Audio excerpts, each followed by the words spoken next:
today I was in Bielefeld, and there we delivered phone books at the university.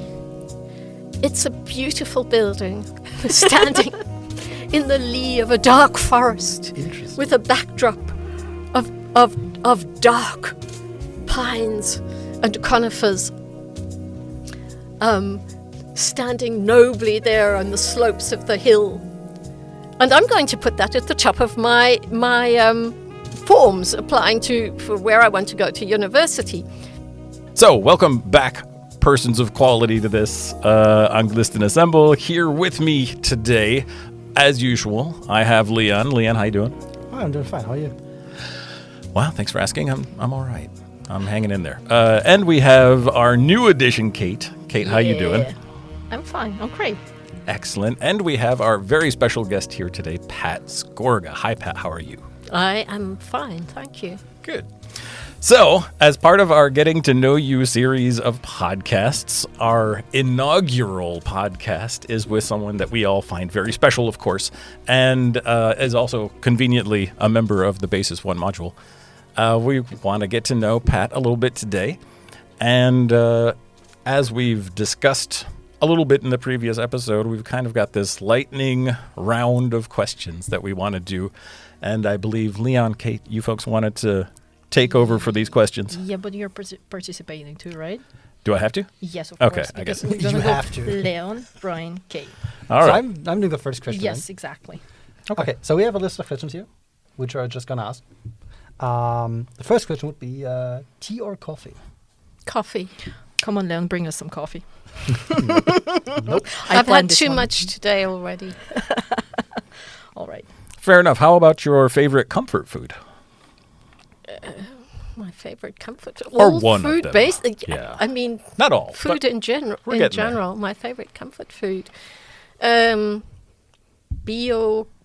Käse Grissini from the Bio Supermarkt. Very specific. I don't know what it is, but it sounds bio. Definitely. All right. Favorite book? Oh, I've got lots, but I'll plump for now for Donna Tartt the Goldfinch. Maybe the same direction. What would be then the favorite movie? Oh, do I have a favorite movie? I've got a few. I loved The Piano. I love Jane Campion in general. Yeah. Nice. Just teaching that last semester. It's, how do I say this? It ages really weirdly, The Piano. As far as the hashtag #MeToo movement goes, it's very dubious. But I mean, the story is dubious anyway. In the same vein, and this could be really an open-ended, you choose your medium of choice. Fictional character. Do you have a favorite kind of fictional character? Oh, do I? Oh, gosh, I can't think of a favorite fictional character right now. Captain Alligator, which my son invented. Nice. Yes, and maybe his sidekick Scale Snake. Yeah, they're my favorite fictional characters. All right. We're going to have to ask some follow-up questions about that, but let's definitely. get through the lightning round first. Favorite slang term? Favorite slang term. I gotta think. You can curse. I can curse. Yeah. Oh, I don't know. It's so difficult. I can't think of anything. So many options. Yeah, exactly. That's the problem. It's a lot of good ones. The first one. The favorite slang term. I don't know. Nothing's coming. I mean, we can skip it. You can also come Skip back it. to that Yeah. question if you want. So the next question we have would be the Oxford comma, yay or nay? When you need it, yes, definitely. Otherwise, I don't use it. Very diplomatic answer. Okay, it looks like I'm getting the literary question. So if you could live in any literary world, so fictional world from wherever, would there be one that you would choose? Oh, yeah, I don't know. There's so many of them are so dire. I don't know. Yeah. I don't know. I don't really tend to read novels that are so tame and comforting that I think, gee, I wish I was living there. Thank you, because I read a lot of dystopian literature. Yeah. And those are like never worlds you want to be in. Well, yeah, exactly. Well, some are reality. Yeah, but like people say they want to be in like the Hunger Games or something, but then if you're in it, no, you won't. No, you don't want to be there. Not at all. All right. So we skip this one.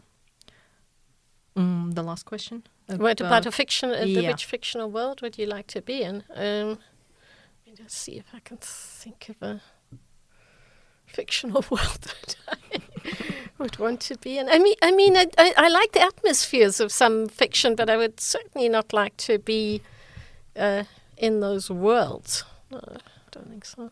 All right. Okay, then on to the next question. If you are to talk with one of the celebrities, authors, historical figures, dead or alive, who would that be? I'm very much into. Okay, I'm reading a lot of rereading and reading a lot of John Irving at the moment. I would find it interesting to talk to him, I suppose. Yeah, don't think he'd find it interesting to talk to me, but hey. Yeah, they don't get a choice in this scenario. They're just stuck. And the last question? I know you're looking forward to this. No. You do the question. I should do the question. Yeah, sure. Oh, it was your idea. Yeah, I know. Okay. So, last question. Kate versus me. If we would have like a pistol duel, who would win? Kate. Great. Told you. Can I awesome. have a yay for me or No, something for no. cheering? I guess that was more for Leon than for you. Yeah, great. Okay. All right, fair enough. Good. So those were the lightning rounds of questions, and I feel like this is just kind of the warm up. And if we hear some slang that comes out that you say, hey, that's great, or if you find a fictional world just pulling out of your pocket at some point, that's fine too. We can always recut it and like insert it in the question area. That's all good. So okay, yeah, Kate's giving me the look like you're not editing this sucker. I get it. So, and I feel like another thing that a lot of students are curious about, and I don't know how often you've gotten this question. I've probably had it a couple of times. It was basically, how did you end up in Bielefeld and teaching at Bielefeld University, of all places in the world, especially knowing where the starting points are for many of us, at least native speakers that are here in the department?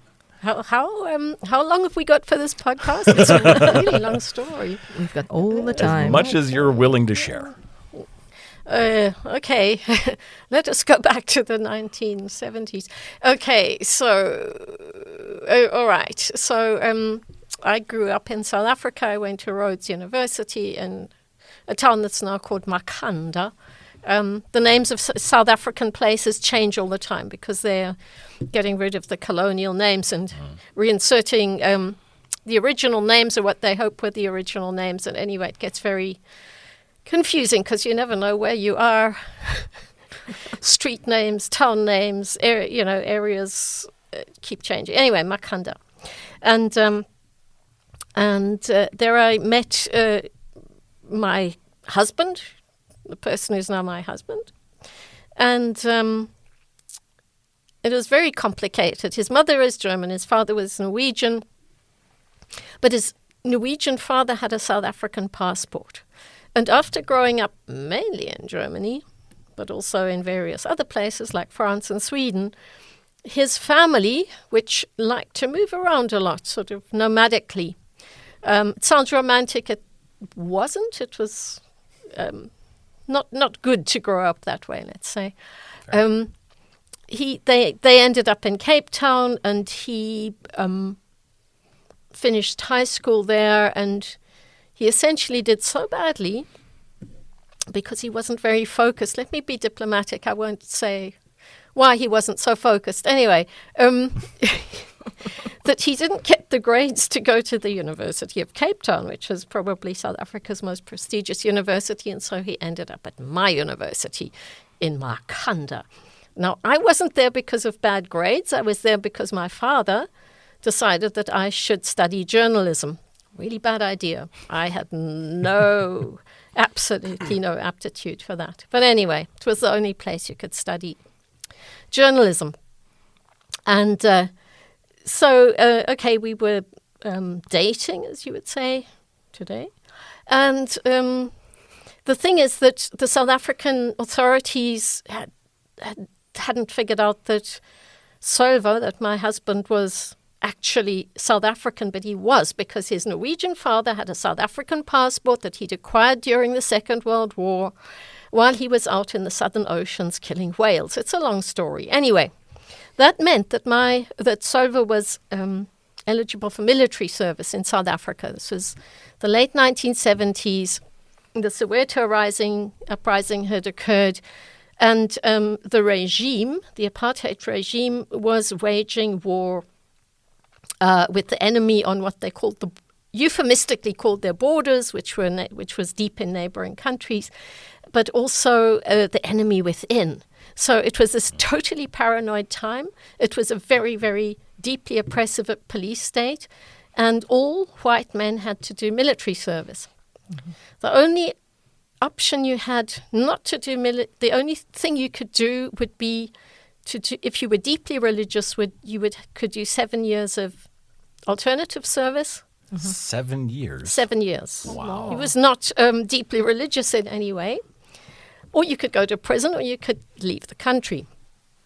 So luckily you could finish, if you were a student, you could finish your degree first. So he finished his degree, and basically, there we were in our early 20s.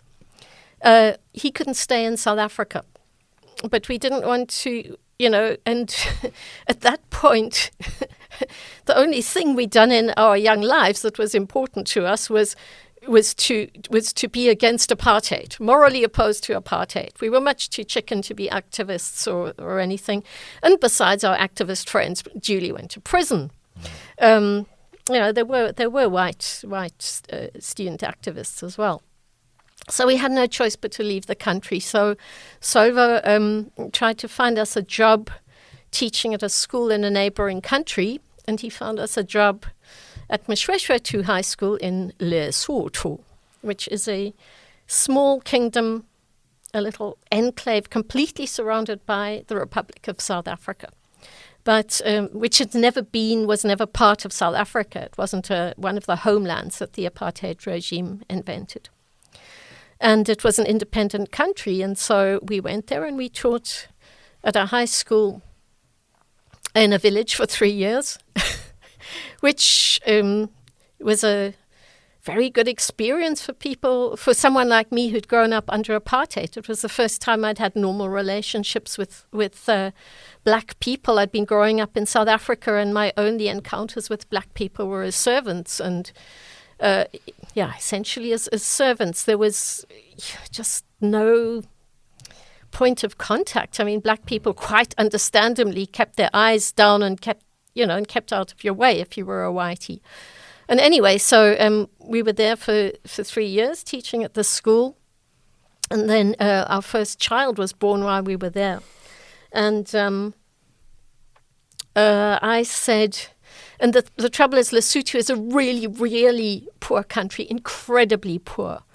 And also the teaching we were doing was not in any way really conducive to didn't really promise the people who were subjected to it a better life in any way, although they made great sacrifices to go to high school. It wasn't really our fault. It was the curriculum. They used something called the Cambridge Overseas School Certificate, and it was totally unsuited to the context in which it was taught. Yeah. Anyway, so now we had this child, and I of course, as a worried young mother, sort of realized we were in this country with incredibly poor health provision. And even as it was, if my child got a cold or something, I could, go by car to the hospital in the next village and jump the queue. And there would just be this long, long row of poor sick people waiting, and I jumped the queue because, hey, I'm a teacher and I'm white and so on. And I just said, I don't think we can bring up this child here. We couldn't go back to South Africa because of my husband had essentially refused to do military service. He was, as a self-proclaimed war resister. We couldn't live there. And so I said, well, wait a bit, you're a German national, aren't you? Because his mother's German. He'd grown up partly in Germany.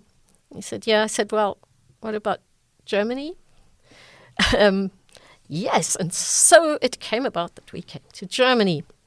And there we were. I didn't speak a word of German, completely isolated. I won't go into it, but it was horrible. It was truly, truly horrible. And we were living in a small flat that belonged to his grandmother in Wolfenbüttel, which is near Braunschweig, which was then at that point in the early 1980s, this was 1983, essentially a border town. It was just 15 kilometers to the border with East Germany. And I said to my husband, you have to support us. Anyway, he decided he would go to university. He had to. Our degrees weren't recognized there. We'd both had completed postgraduate degrees in South Africa. They weren't recognized here. I said, okay, I'll go back to university and I will study law. I'll study something where I can get a job.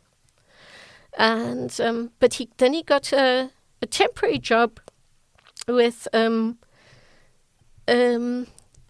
company that prints and publishes all the phone books for northern Germany, called Oerding, and it's located in Braunschweig.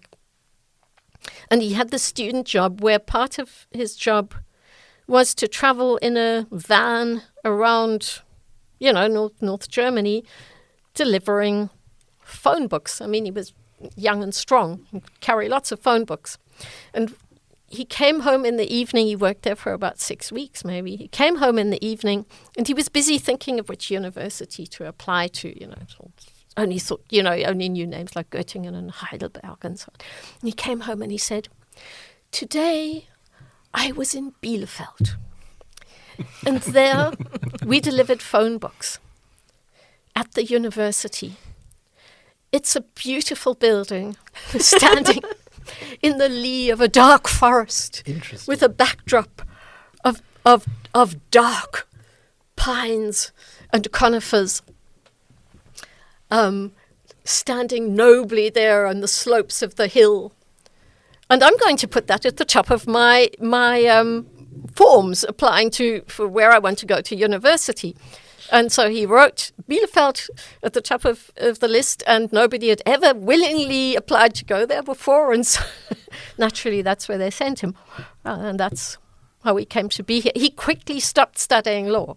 But we're still here. That is the most positive description of University Bielefeld I've ever heard. The most romantic. That is the most optimistic description ever. I mean, it was 70s, right? Or 80s already? 83. I mean, the university at that point was a new building. So I can imagine that to that time it was maybe something new. No? I just think he's got a strange aesthetic sense. So or that. But, maybe it was a beautiful day. Spring was in there. What do I know? I mean, essentially, I think we've covered it at some point on the podcast. Like, we always felt like the motto of Bielefeld as a city should be Bielefeld. Why not? It's like it's not the biggest draw in the world, but certainly it has a lot of finer points, as well as some of those points which are like, well, maybe bigger cities are a little bit, I don't know, they have more cultural offerings or something else aesthetic to offer, such as really old castles, which we do also have, at least in part. And so, why not? Bielefeld's pretty okay. I like it. I'm very happy here. Suits me. It's my Germany. I don't really know how the rest of Germany, what the rest of Germany is like, or not good. So Bielefeld's the best, is what you're saying? Yeah. Okay. It's my hometown. Of course. So how did you go from that to your own academic career to you having a position at University Bielefeld? It was kind of by mistake. I mean, I wasn't ever. I didn't ever set out to do it. I'm really happy that it happened. I couldn't be happier, and I couldn't be more grateful. I could not be more grateful for for this position, and I could not be happier than I am doing the job that I do. But I never, if people hadn't sort of pushed me, I was too, I don't know, I lacked the self-belief to have ever said, oh, I belong in academia and so on. So I was, I did freelance English teaching, Brian, you've also been on that circuit. You come here, what have you got? Yeah, you're a native speaker of English, you can teach English, and so you get onto the freelancing circuit. So I was, freelancing a little bit at Tandem, and which is a language school. It's not just a format for learning languages. Basically, I'd started studying after I'd been here a while. As I said, my degree wasn't recognized, and I thought, okay, why don't I go back to university? Hey, it's free here. And what have I done recently? I've learned German, and so I started studying Deutsch as Fremdsprache and started studying DAF like you, Kate. Yeah. And this is where all the money is. I promise you, people. Sure. Not really, but I was really interested in teaching. I was really interested in language teaching. I was doing freelance English teaching, and it just fitted really well, learning about, language teaching and testing and so forth. It was just, what I was doing at uni fed really well into what I was doing to earn my living, and it worked very well. And what was I going to say? So, exactly, and the Tandem people were fellow students of mine. That's right, the women who set up the Tandem school at that point, when they just recruited me and they said, hey, do you want to come and teach English? But mainly I was working at the Volkshochschule because that's where I'd learned German. I sort of was going there every day, taking my German courses, took some exams and things, and then I sort of thought, hey, wait a bit, they've got English courses. So one day in a break in my German course, I went down to find the head of English and said, hey, I can teach English. And anyway, eventually I did. And I was mainly doing Cambridge preparation courses for Cambridge exams, and yeah, it was great. It's lovely. Teaching adult education is lovely. It's really nice. It's just not very well paid, I couldn't agree more. And I mean, I consider you folks also here at the university adult education. I mean, there is a big difference. Yeah. Well, yeah, I mean, everybody's got their own, intensity of adulthood, I guess, inside of them. But for sure. Shade thrown. Oh, it's not shade, I think. I would put myself low on that particular, scale, if we want to call it that. And nevertheless, even teaching people like me, childish adults, is a whole lot easier than teaching children, at least for a certain personality type. And I feel like I just fit into that as well. So I totally I respect relate. Everyone that wants to become a teacher, because I chose to not become a teacher, instead Exactly. to work, hopefully at some point at university and teach at the university, because I want to teach more adult-like people more in the adult world. Well, I think one of the biggest distinctions I would make is motivation level. So if you're teaching people in schools, high schools, there's a certain group of people that are self-motivated and want to get good grades or whatever. This is the exception. In adult education, at least I have found, especially when people are paying for, individual lessons for English, which doesn't necessarily apply to the university as much as I'm thinking about it. Yes, we do have to, pay a certain amount to be at the university. But in this freelance circuit that, Pat, you were just talking about, people pay top dollar or lots in some cases, or their companies do, in order to get, a certain amount of practice and improvement in their English language skills or other language skills. I mean, the places I worked, you had all sorts of languages represented there. So I couldn't agree more that, that motivation level makes it an easier workplace environment for me. And I think there are probably people out there who think, adults are more difficult than children, but I happen to be on the other side of the scale. Yeah, no, the children, I did an internship at a school where I taught German to children, and until I think 6th grade, they are fine, they are nice, they want to talk to you, you're the cool adult, they want to spend time with you, and then at some point there is a shift where they get snarky, where they start cursing behind your back, thinking that you cannot hear anything, and goes up until, I think, 10th grade. And at 10th grade, they find you again as a cool adult who they want to do something with you, but it's just a different level. And the 7th, 8th, 9th grade, it's just the worst. Well, I mean, people test boundaries in those ages. I mean, that's kind of part of, Growing up. Yeah. I mean, I wouldn't want to have me, a 7th grader, in my class because I was an absolute horror. I was a nice 7th grader. I was just shy as hell. No. I was so snarky in English classes. You cannot imagine. Oh, I can imagine. I can definitely imagine that. Because at that point, I was already speaking, and none of us were at that point. And the teacher, she was young and she was unsure. I think she was the same age as I am now, and I'm 25. And then I would be sitting there in the back, and she would always try to ask some questions to make sure that I'm still concentrated, but I would be able to answer those questions without even, thinking or doing anything, because it was so easy. And then she didn't have anything, so she would just ignore me and leave me as I am. This was her tactics, and I think it was the smartest one. Yeah, because you need to have the class on one level, and you can't focus on the quote-unquote worst one or the best one. You have to find like a medium. Exactly. So I would have my breakfast in the first lesson. It was good. Sounds lovely for your teacher. Maybe, Kate, if you want to bring us off to the next question here. I'm thinking. Okay. I've thought of the slang phrase. Yeah. Oh. Okay. Should I say it? Yes. Please. Batshit crazy. Perfectly describes my character sometimes. I've got another one, mad as a box of frogs. That's nice. But I like batshit crazy. I really love batshit. Batshit crazy is bad. Okay, so I have a question. What is your favorite class? Or what is the class that you have taught and it was one of your favorites? I really love my using visuals effectively in the language classroom class because it's based on my doctoral research and on the research I did for my Magisterarbeit DAF, which was called Bildgeschichten in Fremdsprachenunterricht. And I developed a kind of I'm actually more proud of that than I am of my doctorate. My doctorate was kind of lame.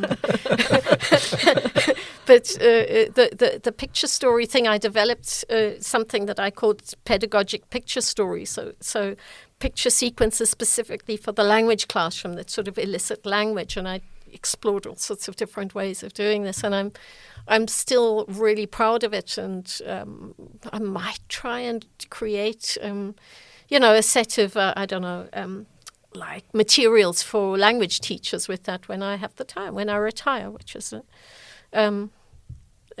quite soon. Yeah.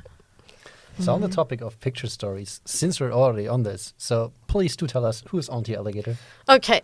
Oh, do I have to tell you? I was about to tell you about my favorite class, but anyway. Yeah.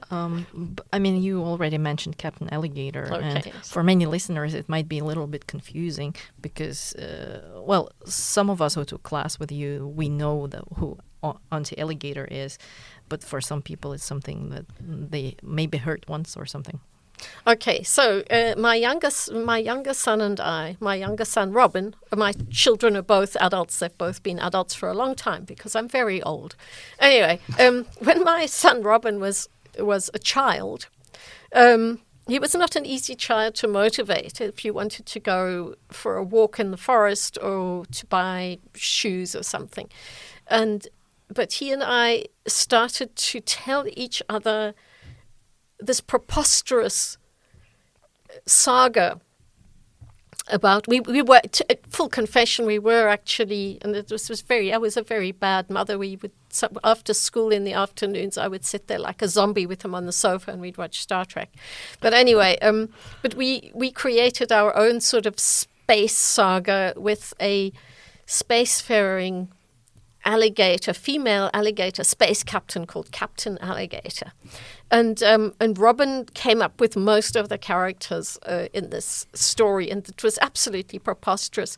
The first officer was a snake called Scale Snake, and the whole crew was lizards, and they were just these hard done by, oppressed, constantly whining and complaining, enormous group of interchangeable lizards that didn't even have names. They just had numbers.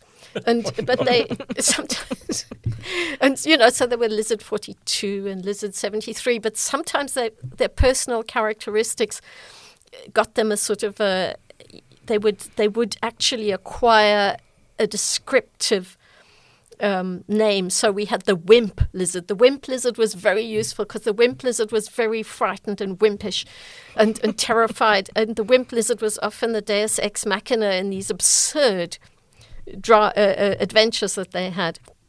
And then we had, we had the scientific lizard and the philosopher lizard and various other lizards. And I think my favorite lizard was the normal lizard. So all the other lizards lived on the ship and were constantly, just exploited and badly treated by Captain Alligator. But the normal lizard got into his own little spaceship every evening and flew home to his wife, Liz, and his 2 lizard brats, Exy and Dexy, and and would take, and he always dressed in a little suit and a tie, and then Liz would serve a roast fly, and then next morning he'd go back to work and he'd sit there all day at a computer playing video games, and all the other lizards couldn't get away, and anyway, so the normal lizard in my family, it's still a watchword. I think they're normal lizards. I'm striving to be a normal lizard. Sorry. So I really want to see this Netflix adaptation. I know, and it was an oral tradition, and both of us have tried to sort of write down bits of it. I've tried to write down bits of it, and we even tried to play it recently, and it didn't work because I don't know. And The modern day Beowulf. Captain Alligator was incredibly feckless and dishonest, and she kept playing games of chance with Old Mother Frog, and she would bet the ship's engine, and then she'd lose it, and then the ship would be stranded, and Scale was this brilliant scientist, and he had this laboratory where he was conducting all sorts of extremely questionable experiments all the time. And he was actually the brains behind it all, but he wasn't really invested in the ship. He would just appear now and again and say, Captain Alligator. And I was Captain Alligator, and Robin was Scale, and, and we sort of split up the other parts as the narrative progressed. Each time we had to buy socks or whatever. Anyway, so from when I started compiling my list of don'ts, I'm teaching here, I started compiling a long, long list of common issues in students' writing, basically, just sort of infelicitous usages, just slightly wrong things, wrong collocations, and misuse of structures, and just the things that recurred. False friends. Yeah. False friends, for example. It's mainly it's yeah, exactly. I mean, it's very contrastive. It's almost all due to first language interference. But I just thought, okay, if you note all this, so my corpus was my students' writing homework, and I just thought if you record all this and actually have a list, then people can look at it and say, okay, they can sort of jump their English up to another level because they can just avoid these things. And now it's about 32 pages long. I think it's useful. Anyway, so I decided to call this thing Auntie Alligator. I thought Captain Alligator is going to be too complicated. So I had this sort of alter ego who was this kindly old auntie, a little bit sententious, a little bit, sort of telling people what not to do all the time, but essentially kindly, drew this kindly old alligator with little glasses and a little pink pinafore. And that's Auntie Alligator. So that's what students know as Auntie Alligator and Auntie Alligator's List of Don'ts. But she's just a spin-off from Captain Alligator. I mean, and of course, if you're interested in looking at Auntie Alligator and the lovely 32 plus pages at this point, if you're signing up for the LPT, we always keep a copy in the LPT Moodles. So feel free to take a look, not only at the lovely pictures of Auntie Alligator, but also of her don'ts. I think that might be the better way to approach it. or if you want to take a look at Auntie Alligator, you can swing by C4, and there is this amazing info board with the picture of Auntie Alligator, and you can make a you can scan the QR code, and this is how you can get access to it.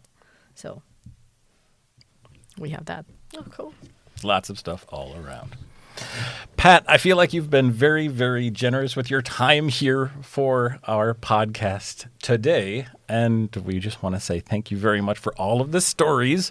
And we appreciate it. And we'd like to have you back to talk about the Basis 1 module. So thank you very much for today. That's us signing off. Kate, Leon, you guys want to promote anything before we finish off here? We don't have a sponsor, so no. No. I want. Let me do that. Yeah, but I will. Please sign up to our Instagram and give us 5 stars on Spotify. That would be awesome. Because it's me doing the Instagram, and I love some attention. It sounds like as good a reason as any to put 5 stars down on Spotify and to throw a thumb or a heart on Instagram. So I have Exactly. neither, so. yeah, okay. We'll talk about Leon's affinity with technology at another date. So this is us signing off. Take care, everybody, and Excelsior. Give you a try. If you do well, you can go a long way. But if you fail, The producers pledge that they will produce you only can go a long way recordings too. which will contribute to your musical enjoyment and successfully meet your high-quality standards. This episode of Anglisten Assemble was privately produced as a joint nonprofit informational project of students and staff at the beautiful Bielefeld University.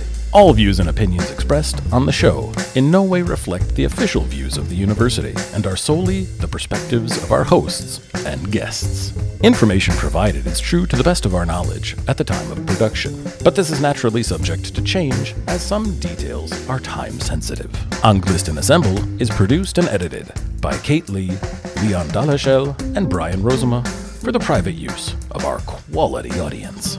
If you want to get updates and further info about Anglisten Assemble, check out our Insta at anglisten.assemble. And if you're enjoying what you hear, throw us a 5-star review on Spotify. Those help us spread the word and get more Anglisten to join the assembly. Musical accompaniment today includes the sonic stylings of music from allesgimafrei.de. And finally, we'd like to thank our special guest today, the perfectly personable Pat Skorga.